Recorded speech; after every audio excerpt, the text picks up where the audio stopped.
Hello, hi guys, welcome to Vinayak Believers classes. So, how are you all, friends? Friends, it's a practice September 4 of psychology. I have already done 35 questions in my last 3 videos.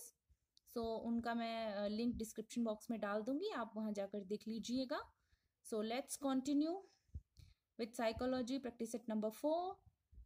So question number 36 है, विज्ञान में मोनिका की संप्राप्ति अच्छी है किंतु गणित में खराब है, इसका प्रमुख संभाव्य कारण हो सकता है. देखिए, ये बोल रहे हैं विज्ञान में मोनिका अच्छा करती है लेकिन गणित में खराब करती है, तो इसका रीजन क्या हो सकता है. बालिकाएं प्राय गणित में कमजोर होती हैं. देखिए, हम ये नहीं कह सकते कि गर्ल्स जो होती हैं वो मैथ्स में वीक होती हैं.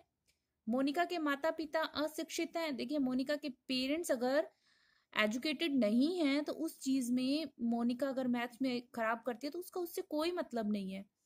गणित शिक्षण प्रभावी नहीं है, मैथ्स की जो टीचिंग है क्या वो इफेक्टिव नहीं है, या फिर गणित कठिन विषय है.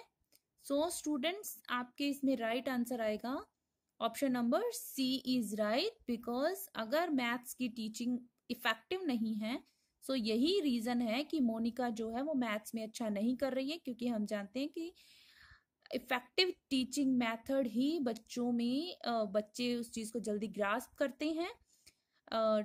इसीलिए जो भी टीचिंग मेथड्स होते हैं उनको इफेक्टिव बनाने का जो है वो एफर्ट्स किए जाते हैं ताकि बच्चे जल्दी से उसको समझ सके, उसको अच्छे से पा सके. ठीक है, so right answer is option number C. चलिए नेक्स्ट क्वेश्चन करते हैं. शैशवावस्था की विशेषता नहीं है. शैशवावस्था की कौन सी विशेषता नहीं है ये पूछा जा रहा है इसमें. शारीरिक विकास की तीव्रता. देखिए, शारीरिक विकास की तीव्रता शैशवावस्था में होती है, फिजिकल जो ग्रोथ है वो होती है, हमें पता है. दूसरों पर निर्भरता. शैशवावस्था में बच्चे दूसरों पर डिपेंडेंट होते हैं क्योंकि वो इतने छोटे होते हैं कि वो अपना काम खुद से नहीं कर सकते, तो ये भी उनकी एक विशेषता है. नैतिकता का होना और मानसिक विकास में तीव्रता. देखिए, शैशवावस्था में शारीरिक विकास की तीव्रता होती है, मानसिक विकास की तीव्रता होती है, दूसरों पर निर्भरता भी होती है. ये तीनों विशेषताएं जो है शैशवावस्था की हैं. लेकिन आपके नैतिकता का होना, देखिए इतना छोटा बच्चा है, उसे नैतिकता के बारे में कुछ भी नहीं पता होता, नैतिकता क्या है तो उसको इसका अर्थ भी नहीं पता होता. तो शैशवावस्था की विशेषता में ए, बी और डी तो आता है लेकिन क्या नहीं आता, ऑप्शन नंबर सी, नैतिकता का होना जो है वो विशेषता में नहीं आता. So right option is option number C. Okay, now the next question is, गामक विकास से हमारा तात्पर्य मांसपेशियों के विकास से तथा पैरों के उचित उपयोग से है. सो यहाँ मोटर डेवलपमेंट की बात हो रही है. मोटर डेवलपमेंट में आपको पता है कि आपके गतिशीलता की बात होती है ना, यानी कि जैसे मांसपेशियों के विकास से और पैरों के उचित. मांसपेशियों का विकास कब होगा? मांसपेशियों का विकास जब होता है तब आपके शक्ति आती है, और पैर जब उचित तरीके से हम उपयोग करते हैं कुछ भी तो आपके गति आती है इसमें. सो मस्तिष्क और आत्मा आपके मोटर डेवलपमेंट का पार्ट नहीं है. अधिगम और शिक्षा आपके मोटर डेवलपमेंट में नहीं आता. प्रशिक्षण और अधिगम मोटर डेवलपमेंट में नहीं आता. मोटर डेवलपमेंट मीन्स होता है गति. सो शक्ति और गति जो आपके गामक विकास का अर्थ बता रहा है. ठीक है, so right option is D. चलिए, नाउ द नेक्स्ट क्वेश्चन. 20वीं शताब्दी को बालक की शताब्दी कहा जाता है, यह परिभाषा दी है. 20वीं शताब्दी को बालक की शताब्दी कहा गया, ये किसने बोला है? ये Murray, Adler, crow and crow या फिर जेबी वॉटसन. सो आपके ये जो परिभाषा है वो दी गई है आपके option number C, Crow and Crow के द्वारा. ठीक है, चलिए देखिए, इसमें समझाने वाला कुछ भी नहीं है, ये एक स्टेटमेंट है और किसके द्वारा दी गई है ये बताना है. ठीक है, चलिए नाउ द नेक्स्ट क्वेश्चन. इस अवस्था को मिथ्या पक्वता समय भी कहा जाता है. देखिए, प्यूसिडो मैच्योरिटी बोला जाता है, किस समय को बोला जाता है? शैशवावस्था को, बाल्यावस्था को, किशोरावस्था को या फिर आपके प्रौढ़ावस्था को. सो मिथ्या पक्वता मीन्स ना तो पूरी तरह से मैच्योर है और ना ही पूरी तरह से बच्चा है, तो उस चीज़ को बोला जाता है मिथ्या पक्वता. जो किस में आता है? आपके शैशवावस्था तो बिल्कुल बच्चे वाली बात है ना. बाल्यावस्था किशोरावस्था आपको पता है बिल्कुल एक मैच्योर जो होता है हम उसे बोलते हैं किशोरावस्था। प्रौढ़ उससे आगे की, और बाल्यावस्था एक ऐसी अवस्था आती है जिसे मिथ्या पक्वता कहा जाता है, जिसमें समटाइम्स बच्चे जो होते हैं वो बच्चों वाला बिहेवियर करते हैं, समटाइम्स वो कैसा बिहेवियर करते हैं जैसे बिल्कुल छोटे बड़े हों, जैसे मैच्योरिटी वाली बातें करना। सो ये जो एज होती है ये आपके मिथ्या पक्वता का समय इसको बोला जाता है। So right option is option number B. Question is निम्न में से कौन से सीखने के सही स्तर हैं? लर्निंग का जो सही जो है स्तर वो क्या पूछा जा रहा है, इसमें क्या है? ए ऑप्शन में आ रहा है आपके तथ्य, ज्ञान प्राप्त करना, सूचना, बोध और प्रज्ञान। बी में आ रहा है तथ्य, फिर सूचना, बोध, ज्ञान प्राप्त करना और प्रज्ञान। सी में आ रहा है आपके तथ्य, सूचना, ज्ञान प्राप्त करना, बोध और प्रज्ञान। और डी में आपके आ रहा है तथ्य, बोध, सूचना, ज्ञान प्राप्त करना और प्रज्ञान। सो स्टूडेंट्स इसके अंदर क्या है, जब लर्निंग की बात आ रही है तो लर्निंग में सबसे पहले आपके आता है तथ्य, देन आपके आ जाता है मैसेज जो भी सूचना है, उसके बाद आपके आ जाता है ज्ञान प्राप्त करना, यानी कि जो भी सूचना है उससे संबंधित ज्ञान प्राप्त करना। ज्ञान प्राप्त करने के बाद उसका बोध करते हैं, मीन्स कि उस चीज़ को समझते हैं, उस पर चिंतन मनन करते हैं, उस चीज़ को अच्छी तरह से अपने अंदर लेते हैं और एक एक चीज़ को समझते हैं, उसको बोध बोलते हैं। देन आपके आ जाता है प्रज्ञान। सो राइट आंसर इसका है ऑप्शन नंबर सी, तथ्य, सूचना, देन आपकी ज्ञान प्राप्त करना, देन बोध एंड देन प्रज्ञान। So right option is option C.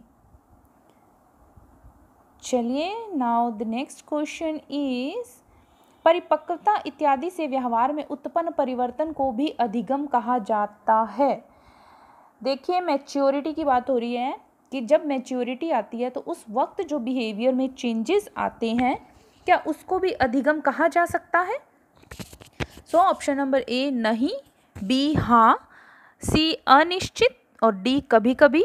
So students जो परिपक्वता है, मैच्योरिटी से जो बिहेवियर में चेंजेस आते हैं उसको अधिगम नहीं कहा जा सकता। अधिगम क्या है?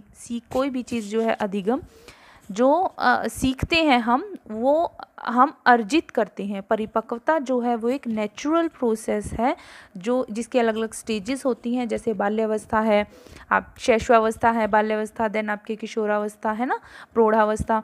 सो ये परिपक्वता के साथ साथ बिहेवियर में चेंजेस आना एक डिफरेंट चीज़ है। जैसे कि किशोरावस्था है उसके अंदर हार्मोनल चेंजेस होते हैं तो बिहेवियर में भी कितने चेंजेस आते हैं, समायोजन नहीं कर पाते हैं अच्छे से, थोड़ा चिड़चिड़ापन भी आ जाता है। सो डिफरेंट टाइप के चेंजेस आते हैं पर बिहेवियर में। सो जो मैच्योरिटी के साथ आते हैं उसको हम अधिगम नहीं कह सकते। सो ये option number A is right. Okay, नहीं। चलिए नेक्स्ट क्वेश्चन पर चलते हैं। चिंतन क्या है? चिंतन की बात हो रही है। सो जो हम किसी बात के बारे में सोचते हैं, विचार करते हैं, उस पर चिंतन करते हैं, मनन करते हैं, तो वो पूछ रहा है कि चिंतन क्या है? प्रतीकों का प्रयोग है, भाषा का प्रयोग है, प्रात्यक्षिक प्रक्रिया है या फिर संप्रत्यय अधिगम है? देखिए चिंतन भाषा का प्रयोग नहीं है क्योंकि चिंतन एक मानसिक प्रक्रिया है जिसमें लैंग्वेज का कोई यूज़ नहीं है। प्रात्यक्षिक प्रक्रिया है, प्रात्यक्षिक भी नहीं है क्योंकि प्रत्यक्ष प्रोसेस नहीं है, ये चिंतन अंदर ही अंदर सोचते रहते हैं। संप्रत्यय अधिगम है, नहीं, संप्रत्यय अधिगम भी नहीं है।